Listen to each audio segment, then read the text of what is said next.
Hey guys, Max is here with what I hope will be a pretty comprehensive guide to GB12.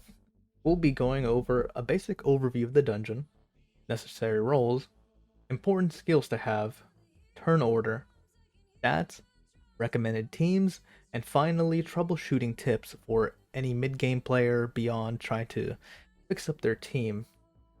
The goal is to help people get a better understanding of the boss to allow them to formulate their own team based on their units. Before we begin, I did want to give a quick shout out to S5 Alex. He's a fellow Twitch streamer who helped me do some of the testing for this guide, and his link to his Twitch will be down below in the description. Now, let's get a quick overview of the dungeon itself. The dungeon consists of 4 separate waves, 2 minion waves, a mid-boss, and the main giant himself. On the first wave, you'll find 2 golems and 2 crystals. These crystals will hit extremely hard, while the golems are very tanky. In order to counter the crystals, you'll see later on that we'll either be bringing an AoE damage dealer, a defense buff, or bringing a fire unit in order to focus those down because they are element neutral, whereas the golems are water. Now, onto the mid boss. The mid boss has extremely high resistance, and though the dungeon recommends you only need 55 accuracy in order to land on the giant, the resistance of the mid boss will actually need at least 85% to be consistent. So any kind of dot teams or defense breaker, it's highly recommended to have at least 85% accuracy. These golems that you'll find on both waves 1, 2, and 3, including the mid boss, will have a passive which will do less damage once you reach 50% HP. Overall, this will not affect your run and will only really slow it down by a little bit. Now, the main boss, as you can see up on the screen, we have to deal with a counterattack that after 7 hits, and that's not including skills, those are individual hits. After 7 hits, it'll counterattack you, which will do a large amount of damage. The left and right crystals will deal either defense break your team or attack buff the giant, which we'll have to counter in order to beat it. Everything will be pretty time gated. We'll need to beat it as quickly as possible to make sure we don't have to suffer too many counters. We'll have to make sure that he's attack broken, we have a defense buff, things like that, just to kill the boss as fast as possible while not losing many units. Later on, you'll see in the speed teams that we'll need units that can beat the boss as quickly as possible. Jumping into the actual roles that are needed in order to clear the giant speed 12 boss, one of the most important thing is going to be to have an AoE damage dealer. They'll be able to bring down the crystals in waves 1 and 3, or having a fire unit that's capable of hitting them hard, as the crystals on the side are actually element neutral, while the golems are water. So here we have a very beginner team. We have our Sigmars, which is our AoE damage dealer. We have our Crow, which is our nuker, and then 3 support units. One of them being our control unit, which is the Lauren. One of the most important things about when you're first starting out in Giant Speed 12 is that you need at least 2 different ways of dealing with the defense break, the attack buff, that make the counter really do a lot amount of damage, right? So here in this team, we have 3-turn defense buff from the cannon, which allows us to counter that defense break that he lands on us, and also attack break from the Fran. A lot of early game players neglect accuracy on their Frans, not knowing that it's actually pretty important. It helps out a lot to not get instantly one-shot aside from just your ruins. So this is a pretty basic standard team. Of course, you can switch out monsters as you need. The HP lead of Sigmars really just helps on making your units a little bit tankier, but you can always switch it out, as you progress. For other AoE damage dealers, you can switch in a Julie. Ideally, you'd want to bring in a Lucian, but not everyone has a Lucian, which is okay. You could also, once you transition into mid-game, you'll ideally want to take out the Shannon, since you'll no longer need her. You'll have the EHP you really need to survive at least 2 counterattacks, and you can switch out the Shannon with another damage dealer. So one of the teams that I usually see run for mid-game, you'll see something like this with a Leica. Very safe team. Leica helps take down those side crystals, get them low so they don't do as much damage, everyone else focuses them, and they die. and also because he can take down the giants pretty well by himself, but he can no longer solo as well as he could in B10. Another team that I've seen run is with Spectra, pretty much the same thing. Helps target those side crystals, but he does a good bit of damage on the boss, and his attack break comes in very, very handy. So the first slot we have here, they're going to be our AoE damage dealer, right? So here we have Lucian, but we can replace him with things like Julie. We can replace him with Savannah. We could even replace him with Water Homunculus. Our second and third roles are going to be nukers, especially in mid game. You don't need 3 supports once you get into mid game. So that's going to be our Naomi, could be our Sigmaras, Bro. All those are really hard damage dealing units. You want things that have the ability to do damage based on how many harmful effects are on the enemy. Taking a look at our supports, the 2 important ways to deal with the boss's counterattack, that damage. Fran is one of the most reliable ways, and then Shannon as well for mid game. But you can also bring things that have cleansing. So on my ult, I would bring in Konamiya instead of a Shannon for a while. That worked pretty okay. The ruins are not there, but you could use a Vero. You could even bring Wusa if needed, even though he will slow down your run. But you have a lot of options for monsters to really put in these slots. The things you should look for are cleansers, immunity, defense buff. Instead of a Shannon, you could use a Megan. But ideally, the team that I showed there was the easiest team to build. Try to get things built as efficiently and quickly as possible. So, and then our last unit is going to be our Lauren, which she can be replaced by quite a number of units, but no one does her job as well as she does. She's one of the best single target control units there is, and I would highly recommend building her, even if you've been, putting it off. Now, transitioning into late game, you're ideally only going to want 1 support, and that's going to be your control unit, like your Lauren, just because she's one of the most reliable defense breakers as well. So one of the most common end game teams that I've seen is going to be a team like this. You have 2 hard nukers, you have a damage from Resvelg, who also provides attack buff. You have your Lucian, and you have your control Lauren. Moving on to important skills to have. We previously mentioned there are roles that need to be filled out, but we'll also need things like heal to keep our team from just, dying from damage done from crystals, from the boss's counterattack, as well as a defense break. So in the team that we have currently, we already have a Lauren that is our defense breaker. Let's say we were to switch out Lauren, we have a Bella, but because Bella already provides enough heals for us, we could replace the Fran. Maybe we do want the attack buff, so we'll grab a Razvelg instead, right?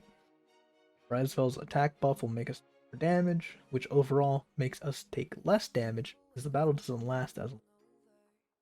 All these work as long as you're mixing in the right roles that you need, as well as the skills that are needed in order to survive the boss.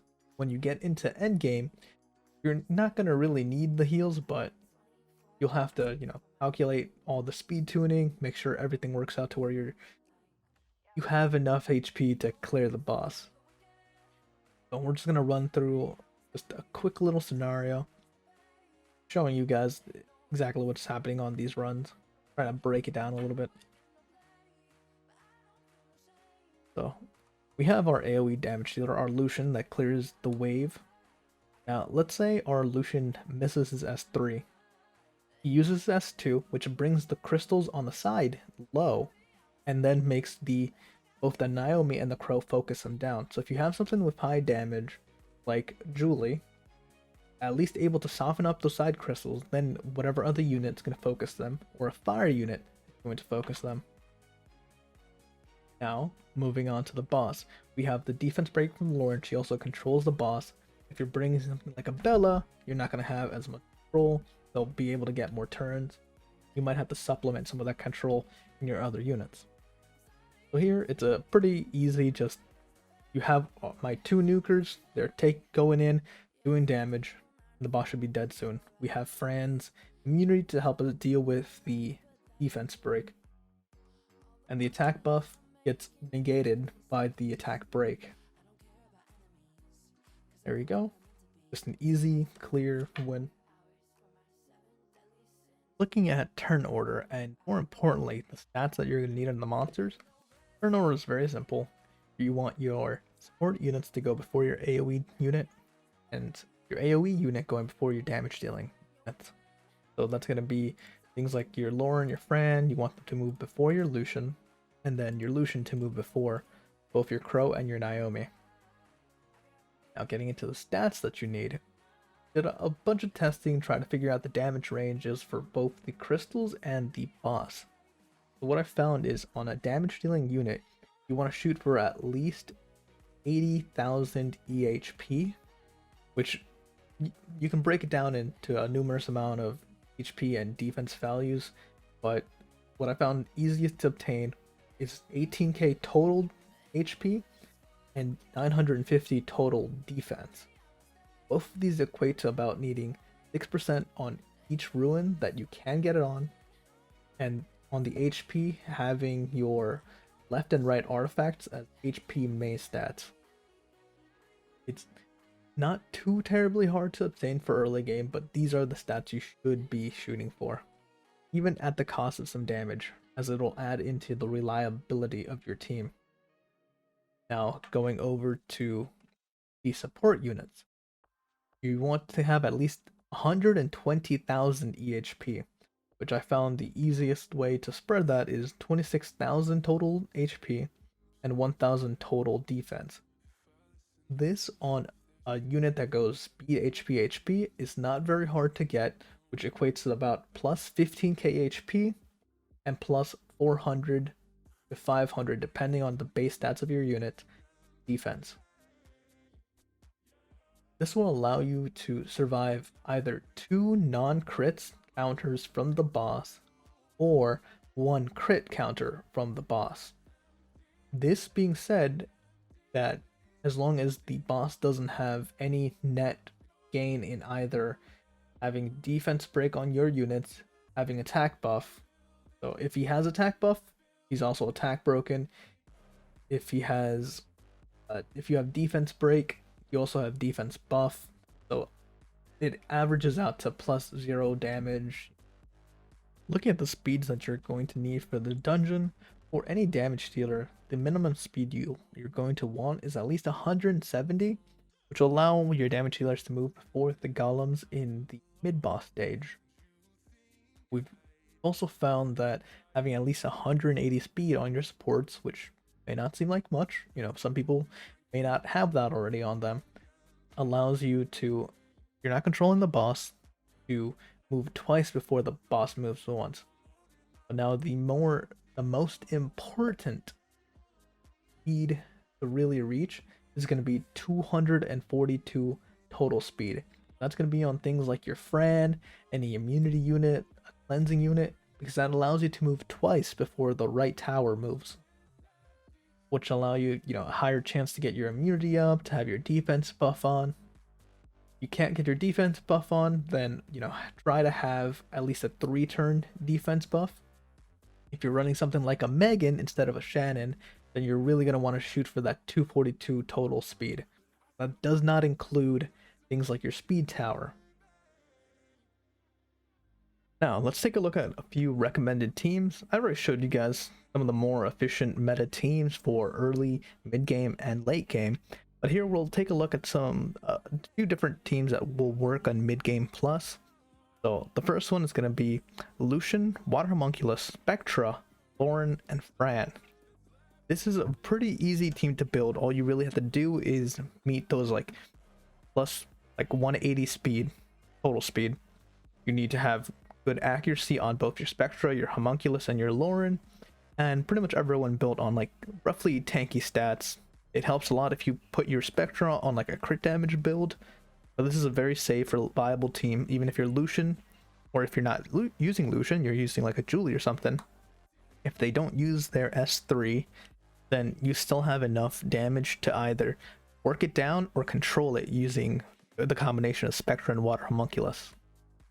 The next team is using Lucian, Lyca, Naomi, or Crow, and then Fran and Lauren. This team is very, very good as long as your Lyca is relatively fast, you know, having at least that 170 speed like we've mentioned before. And it helps to actually have him go before your Lucian, because if Lyca does a good deal of damage to the crystals, bringing him down low, it forces your Lucian to use his S3, helping to kind of play with his AI a little bit. And then lastly, which, you know, I'm pretty sure all of you guys have seen all the recent YouTube videos with the double Melia tattoo team that everyone's using. So this is a relatively easy team to build, honestly, in terms of the ruins that you need.